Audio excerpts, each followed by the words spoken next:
அன்பில் விளைந்த உறவு ஒரு தொடர்கதை, அந்த உறவு உனக்கு ஒரு சிறுகதை. அன்பில் விளைந்த உறவு ஒரு தொடர்கதை, அந்த உறவு உனக்கு ஒரு சிறுகதை. கண்ணன் தனிமையிலே பாட, ராதை தன் வழியே ஓட. இந்த பிரிவை தாங்குமோ என் மனம்? ஒரு நூலில் ஆடுகின்ற ஊஞ்சல் போன்றதடி நாடும் மாறுகின்ற உன்மனம். எனக்கென்று புரிந்தது எவள் என்று தெரிந்தது.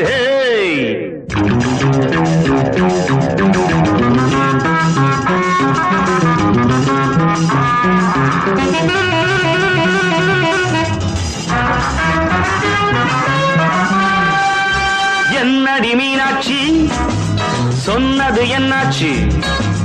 என்னடி மீனாட்சி சொன்னது என்னாச்சு? நேற்று